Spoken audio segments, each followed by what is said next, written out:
Welcome back to my channel. This is Blue Heron Hill and I'm Sue. I'm downstairs in my basement. This is my seed starting apparatus down here. This is where I have relegated myself to start seeds for the upcoming season. So we want success in seed starting. And it all starts with a number of things. And if we have these things, and we do them right, then we will assure ourselves of success in putting out our little seedlings into the garden. It starts with a good mix. This is a seed starting mix. It's soilless, so it doesn't really have any nutritional value for the seed itself. The seed has everything it needs right within its little outer coating in order to germinate and to grow and until it gets its first true sets of leaves. And then we may need to give it a little added boost of nourishment to keep it on growing till the size we need it and the time we need to put it outdoors. So it all starts with a soilless mix. This is what I got. It's natural, it's organic.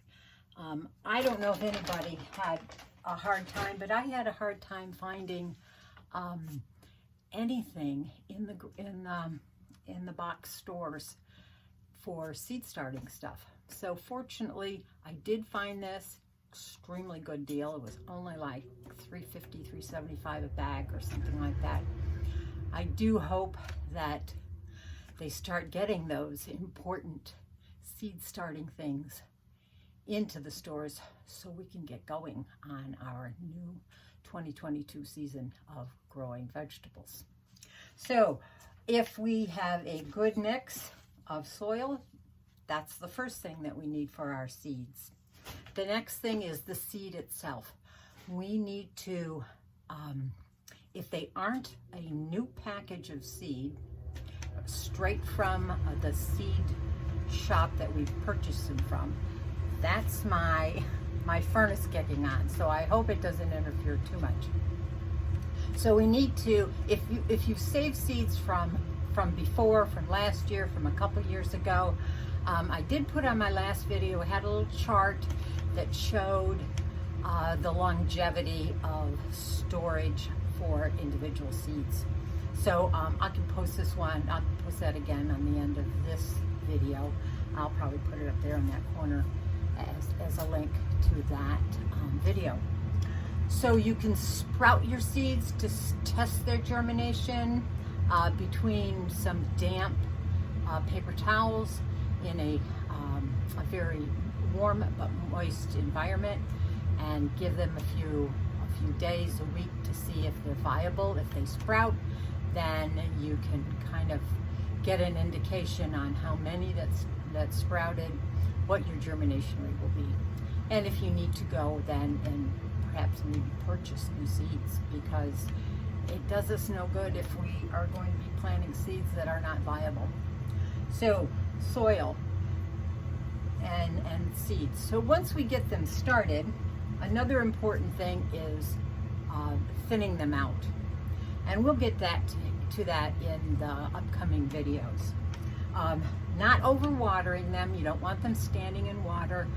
Bottom watering is the best, because through osmosis the water will be taken up into the soil and the roots will spread downward, which is what we want. We don't want the roots on the top surface of the soil.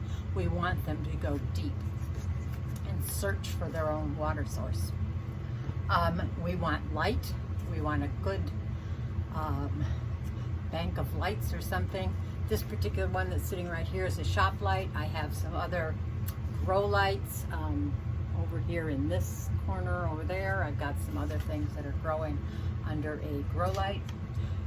Another thing, when they start reaching those roots down into the soil and they're starting to produce their first true leaves, and they're maybe getting a second set of true leaves, we have to be wary of the individual seedling becoming pot bound. where the roots will be stressed and they have no room to reach out to get the nutrients. By that time, we should be feeding them a little bit of additional nutrition as a form of nitrogen, maybe even a fish emulsion or something that's higher in nitrogen to promote the green leafy growth. So if we are mindful of all of those things, we will have our seedlings off to a very good start. So let's get planting the first seeds.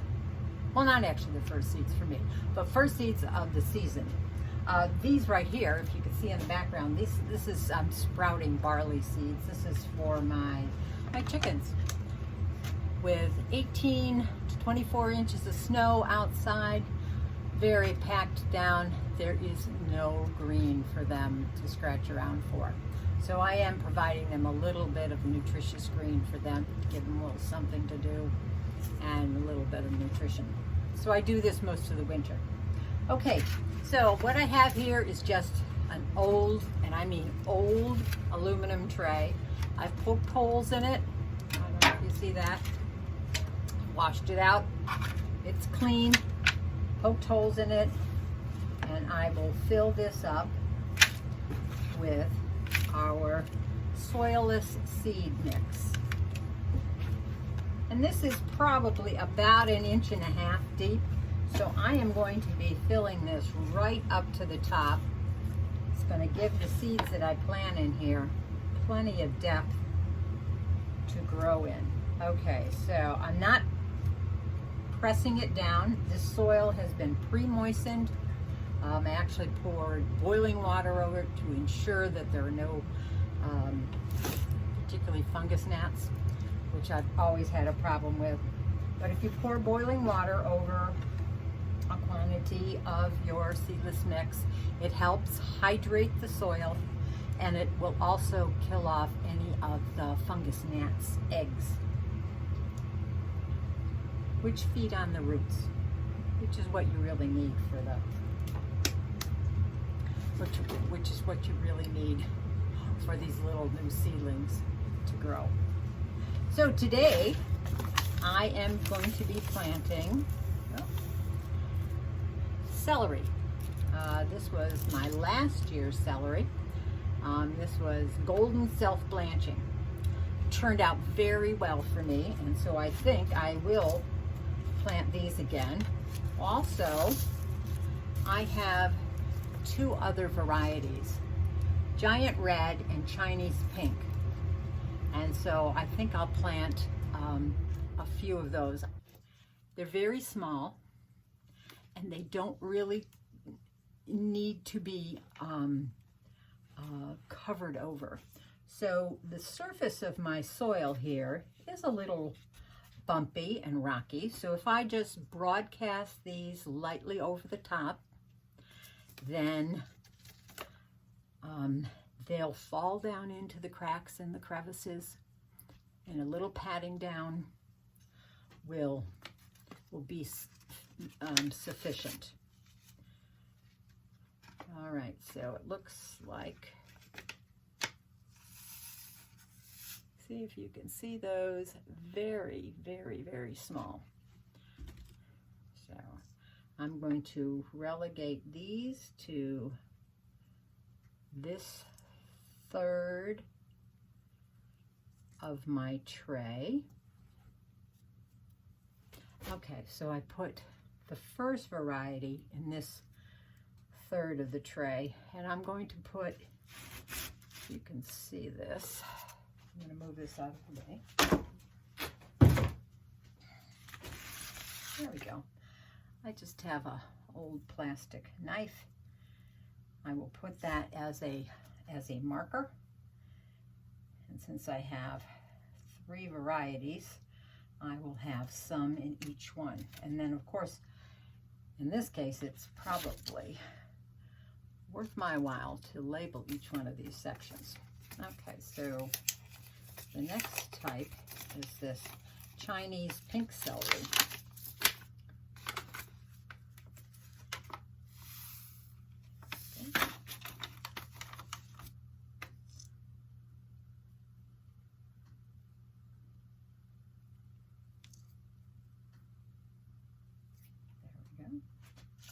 and giant red.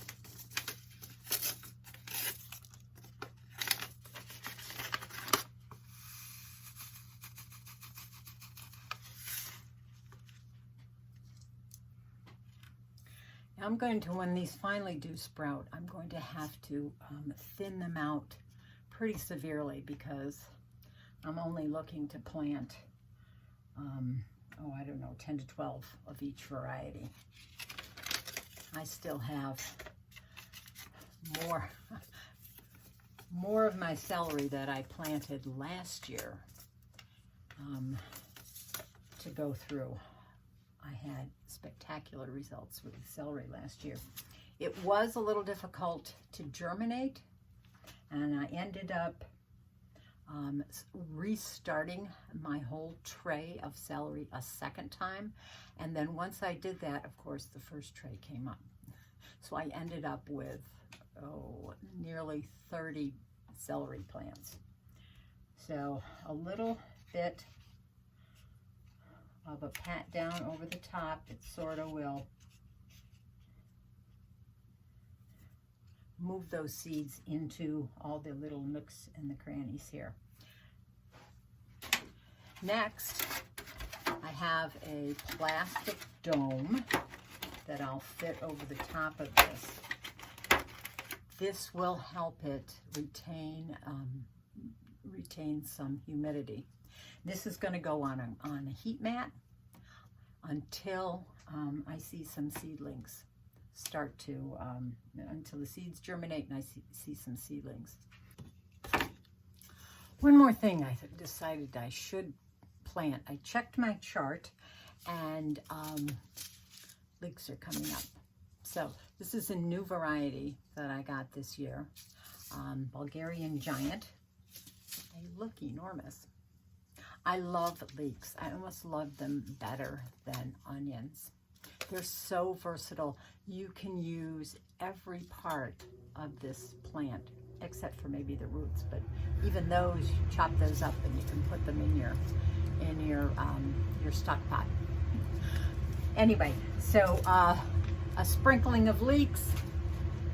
These can go out into the garden early also, but they take a long time. They have, what does it say?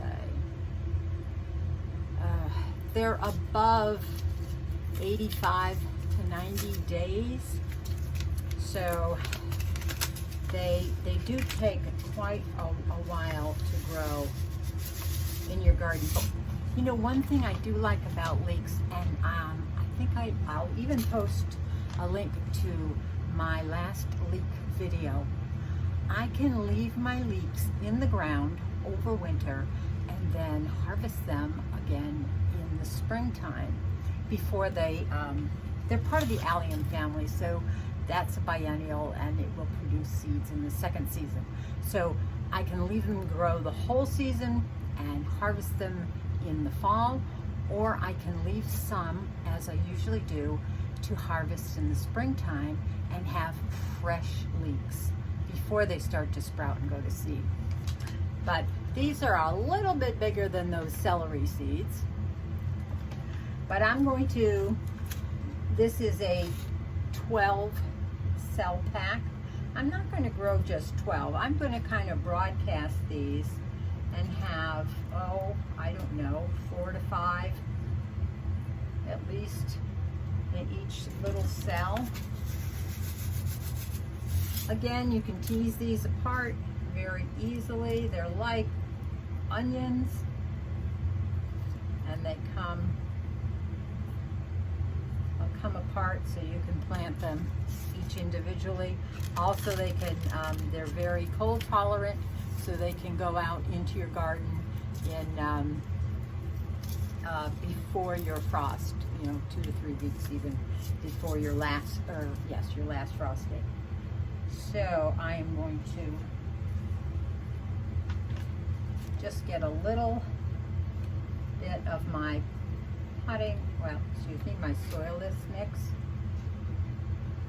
Kind of just gently rub it in so those seeds are barely covered. press them down so they make good contact with the soil, so they're moist. These little 12 packs come with a little drip dish here, and it also comes with a little humidity dome, which I will put on there, and we'll see how long these take to sprout. I usually don't have too much of a problem with these sprouting. The celery takes a longer time to germinate. So this too is going to go on a heat mat until I see those little seeds germinating and sending up their first shoots.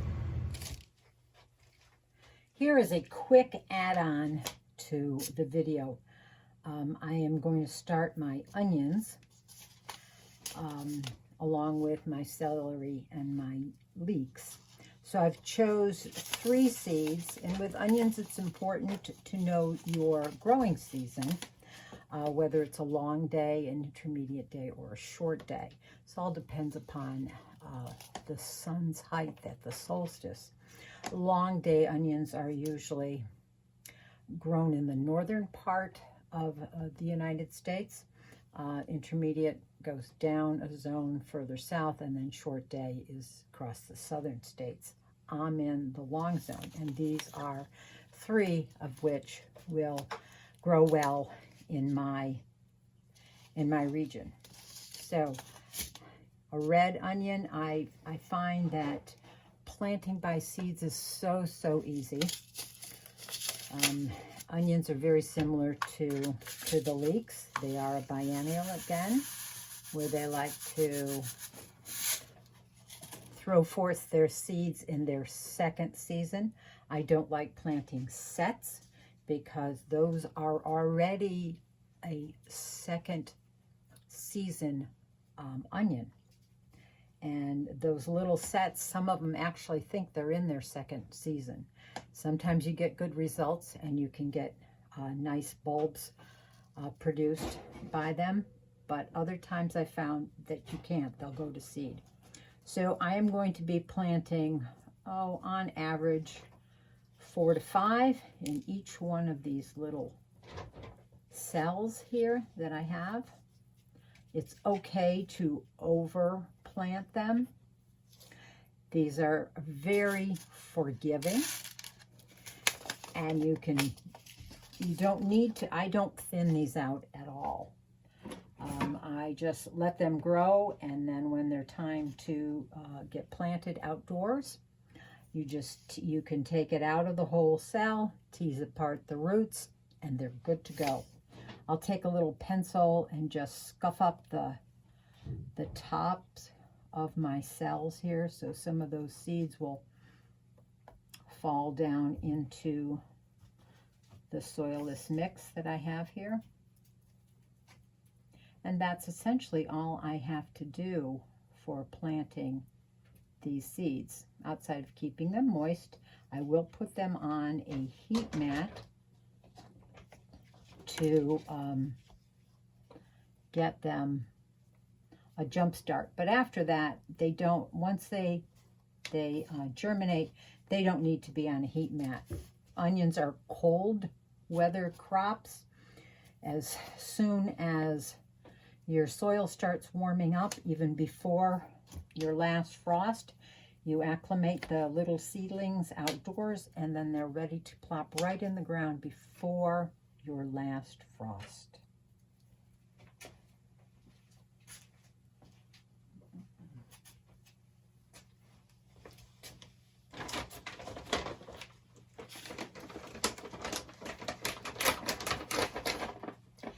My soil was pre-moistened, so they are ready to go. Pressing them down so they have good contact with the soil. I am going to stick a little vermiculite over the top. This will help them stay moist. Also, vermiculite helps with fungus gnats. It prevents the adults from laying their eggs into the soil. So once this is done, I'm going to, and this is about the only time I do a top watering. Most everything is watered from below. I will just put a little shower of water in here just to wet the top down. Again, I have a little humidity dome, which is going to go over the top, and now it's ready to go on the seed mat, the heat mat. So I'm going to do the remainder of these two. Any questions? Just shoot them down below in the comment section. I'll be happy to answer them. I'm going to go ahead off camera probably and plant my other two. Thanks for coming along with me on this video. If you haven't already, subscribe. Comment if you like. Give me a thumbs up. Here are my first seeds and starts for the new 2022 season. I have sweet potatoes in the foreground here, propagating slips for those. There are my leeks, and back here are my celery. The light, here's my light. Right now it's very high up because most of these don't have a light requirement yet because they're not, they haven't germinated yet. So anyway, next time that we can go digging in the dirt, happy gardening. Bye.